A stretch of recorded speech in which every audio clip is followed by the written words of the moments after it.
অন্ধকারে পড়ে গেছিলেন বহু পরিবার, কারণ কুম্ভ মেলায় পদপিষ্ট হয়ে বহু মানুষের মৃত্যু হয়েছে, তার মধ্যে জামুরিয়ার একজন রয়েছেন। এবার উত্তরপ্রদেশ থেকে লোকজন চলে এলেন ক্ষতিপূরণ দিতে। নথি নেই, নথি ছাড়াই ক্ষতিপূরণ, 5 লক্ষ টাকা ক্ষতিপূরণ ইউপি সরকারের, কিন্তু নথি নেই। তাই একেবারে বিপাকে এই জামুরিয়ার পরিবার। ক্ষতিপূরণ পেয়েও সমস্যা, নগদ টাকা ব্যাংকে যে জমা করবেন, কি নথি, কি সোর্স তার টাকার, সেই সব নথি নাকি দেওয়াই হয়নি। নগদ টাকা এলো কোথা থেকে, এরকম তো জানতে চাইবে ব্যাংক। কি সমস্যায় পড়েছেন দেখুন।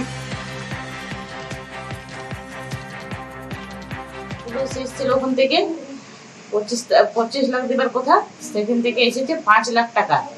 5 লাখ টাকা দিয়ে গেল, বলছে 5 কিস্তিতে 5 বার আসলে দিয়ে যাবো। এমনকি আমাদেরকে কোনো প্রুফ দেয়নি, শুধু এই কাগজের মাধ্যমে আমাকে টাকাটা দিয়েছে। এই কাগজ দিয়ে এই প্যাকেটের মধ্যে টাকাটা ছিল, বাস। আর আমার কাছে কোনো প্রুফ নাই। মানে এই খামে নগদ পয়সা দিয়েছে? নগদ পয়সা দিয়েছে হাতে। কত দিয়েছে নগদ? নগদ 5 লাখ। আমরা চাইছি যে আমাদেরকে কোনো প্রুফ দেওয়া হোক, আর এরকম হাতে আমরা ক্যাশ টাকা দেবো না। আমরা চাইছি ব্যাংকের অ্যাকাউন্টে ঢুকুক, না চেক দাও। টাকার গল্প ওরা কিছু বলেনি। তা আমরা ভাবলাম ডেথ সার্টিফিকেট আনবে। ওনারা যখন এত দূর থেকে আসছে, তখন ডেথ সার্টিফিকেট আনা উচিত ছিল, সেটাই তো আনেনি। যেটা আমার দরকার খুবই, এখন ছেলে মেয়েদের ভবিষ্যতের ব্যাপার আছে, যে ডেথ সার্টিফিকেট না হলে এখন কোনো কাজে এগোবে না।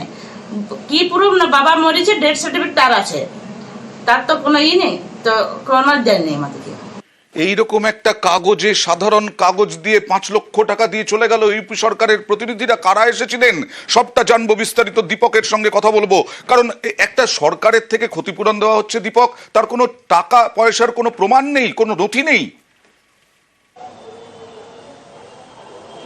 একেবারে অয়ন্দা, সরকারি নথি ছাড়াই 5 লক্ষ টাকা দিয়ে গেলেন ইউপি সরকারের প্রতিনিধিরা।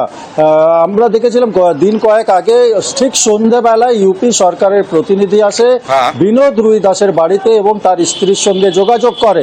তারপরে 5 লক্ষ টাকা নগদ টাকা, সেই টাকা তুলে দেওয়া হয় পরিবারের হাতে। কিন্তু পরিবারের পক্ষ থেকে দাবি করা হয় যে প্রয়াগরাজে কুম্ভ স্নান করতে গিয়ে বিনোদ রুই দাসের মৃত্যু হয়েছিল, তার ডেথ সার্টিফিকেট, তার প্রমাণপত্র কি উত্তরপ্রদেশে তার স্বামীর মৃত্যু হয়েছে, তা কিন্তু কোনো সদুত্তর দিতে পারেনি যে প্রতিনিধি দল এসেছিল। এরপর যখন 5 লক্ষ টাকা নগদ তুলে দেয়, তখনও কিন্তু ঠিক একইভাবে পরিবারের পক্ষ থেকে প্রশ্ন করা হয় কি এই নগদ টাকা কেন তুলে ধরা হচ্ছে, সরকারি নথি ছাড়াই ক্ষতিপূরণ দেওয়া হচ্ছে কেন?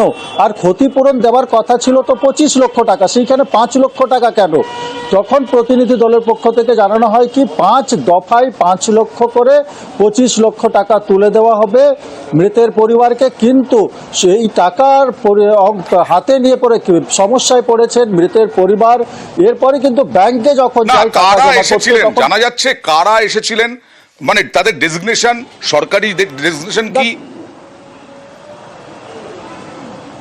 দেখো, গ্রামের মানুষ তারা ততটা শিক্ষিত না থাকলেও তারা কিন্তু বারবারই একটাই প্রশ্ন করছিল কি আপনারা কারা এবং কিসের টাকা দিতে এসছেন, তার তো কোনো প্রমাণপত্র। আপনারা উত্তরপ্রদেশ সরকার থেকে এসছেন, দাবি করছেন, তার তো একটা উত্তরপ্রদেশ সরকারের নথি থাকা উচিত, তা কিন্তু নথি দেখাতে পারেনি। এবং তারা নিজেদের পরিচয় যে সেটাও কিন্তু না জানিয়ে তাদের হাতে 5 লক্ষ টাকা তুলে দিয়ে একটি সাদা কাগজে লেখা চিঠি তাদের হাতে দিয়ে গেল কি তাদের হাতে 5 লক্ষ টাকা তুলে দেওয়া হলো। দেখুন, আমরা যে খবরটা দেখাচ্ছি, কিভাবে বিপাকে পড়েছেন এই পরিবারের সদস্যরা। উত্তরপ্রদেশে মহাকুম্ভে প্রয়াগরাজে পদপিষ্ট হয়ে মৃত্যু হয়েছে এই পরিবারের সদস্যের। হঠাৎ করে সরকারের প্রতিনিধিরা এলেন, বলা হলো 5 দফায় 5 লক্ষ টাকা করে দেওয়া হবে। ক্যাশ টাকা দিয়ে চলে গেলেন, 5 লক্ষ টাকা দিয়ে চলে গেলেন তারা, সামান্য এই সাদা কাগজে লেখা দিয়ে। এই সাদা কাগজে লেখা দিয়ে কি করবেন তারা? কি করে ব্যাংকে জমা দেবেন, নাকি ক্যাশ রেখে দেবেন, তারপরে সেই ক্যাশ উদ্ধার করবে প্রশাসন, আয়কর? দেখুন, এই প্রশ্ন তুলছেন মানুষ। ক্ষতিপূরণ পেয়েও এই রকম সমস্যায় মৃতের পরিবার। কারা এসেছিলেন কেউ জানে না। বারবার অভিযোগ ডেথ সার্টিফিকেট মেলেনি, এবার ব্যাংক কি বলছে দীপক, এই টাকা কি তারা জমা দিতে গিয়েছিলেন? এই 5 লক্ষ টাকা যদি ব্যাংকে নিয়ে যায় তার পরিবার, তো ব্যাংকের কর্মচারীদের প্রথম প্রশ্ন তো এটাই থাকবে কি এই 5 লক্ষ টাকা কোথা থেকে নিয়ে এসছে, কে দিয়েছে আপনাকে? কোনো জমি বিক্রি করেছেন, সম্পত্তি বিক্রি করেছেন, বা কেউ দান করেছে? তার কিন্তু উত্তর দিতে চাইলেও সেই উত্তরে সন্তুষ্ট হয়নি ব্যাংকের কর্মচারীরা।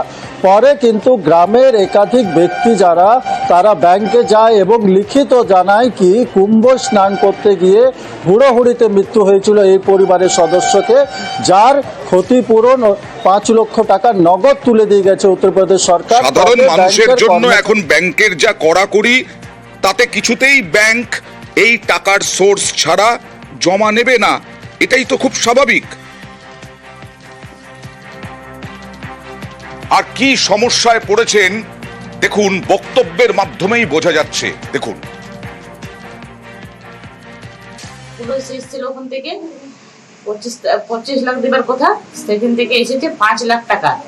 5 লাখ টাকা দিয়ে গেল, বলছে 5 কিস্তিতে 5 বার আসলে দিয়ে যাবো। এমনকি আমাদেরকে কোনো প্রুফ দেয়নি, শুধু এই কাগজের মাধ্যমে আমাকে টাকাটা দিয়েছে। এই কাগজ দিয়ে এই প্যাকেটের মধ্যে টাকাটা ছিল, বাস। আর আমার কাছে কোনো প্রুফ নাই। মানে এই খামে নগদ পয়সা দিয়েছে? নগদ পয়সা দিয়েছে হাতে। কত দিয়েছে নগদ? নগদ 5 লাখ। আমরা চাইছি যে আমাদেরকে কোনো প্রুফ দেওয়া হোক, আর এরকম হাতে আমরা ক্যাশ টাকা দেবো না। আমরা চাইছি ব্যাংকের অ্যাকাউন্টে ঢুকুক, না চেক দো। টাকার গল্প ওরা কিছু বলেনি, তা আমরা ভাবলাম ডেথ সার্টিফিকেট আনবে। ওনারা যখন এত দূর থেকে আসছে তখন ডেথ সার্টিফিকেট আনা উচিত ছিল, সেটাই তো আনেনি। যেটা আমার দরকার খুবই, এখন ছেলে মেয়েদের ভবিষ্যতের ব্যাপার আছে, যে ডেথ সার্টিফিকেট না হলে এখন কোনো কাজে এগোবে না। কি প্রুফ না বাবা মরেছে, ডেথ সার্টিফিকেট তার আছে, তার তো কোনো নেই, তো কোনো দেয় নেই আমাদেরকে। সাদা কাগজ দেখাই, সেই সাদা কাগজে লেখা আছে, সেই সাদা কাগজ দিয়ে এই যে টাকার তোড়া, একেবারে নগদ টাকা দিয়ে চলে গেলেন ইউপি সরকারের প্রতিনিধিরা। পদপিষ্ট হয়ে মৃত্যু হয়েছে এই পরিবারের সদস্যের, তার ক্ষতিপূরণ দিলেন, কিন্তু সমস্যার সমাধান তো করা গেল না। আর ব্যাংকে এখন যা কড়াকড়ি সাধারণ মানুষের জন্য, সেই সাধারণ মানুষের জন্য ব্যাংকে যা কড়াকড়ি, এখন 5 লক্ষ টাকা এরা কিভাবে জমা দেবেন? এই যে বিনোদ রুই দাস, ইনি কুম্ভে গিয়ে মৃত। কটাক্ষ কুণাল ঘোষের আর জ্যোতির্ময় সিং মাহাতো, তিনি বলছেন, বিজেপি নেতা, তিনি বলছেন খোঁজ খবর নিয়ে আমাদের থেকে তিনি জানতে পারেন এবং খোঁজ খবর নিয়ে সমস্যার সমাধানের চেষ্টা করবেন।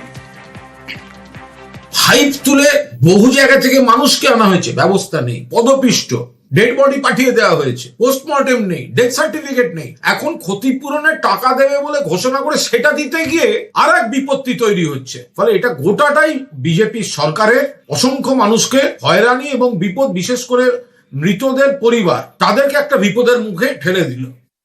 কুম্ভ মেলাতে যে মহাকুম্ভ হয়েছিল তাতে প্রায় আনুমানিক 65 কোটির উপরের লোক ওখানে পৌঁছেছিল। তার মধ্যে কিছু লোকের এরকম ঘটনা শোনা হয়েছে ঘটনা, তাতে আমিও নিজেও দুঃখিত আছি। কিন্তু যে আর্থিক সহযোগিতার বিষয় এসছে তাতে আপনাদের মাধ্যমেই শুনলাম কি কেস দেওয়া হয়েছে। এরকম যদি এরকম কিছু থাকে, সমস্যা কিছু আছে, তাহলে সেই পরিবারের সঙ্গে যোগাযোগ করে যাতে তাদের সমস্যা না হয় সেটা অবশ্যই আমরা খতিয়ে দেখে সমাধান করার চেষ্টা করব।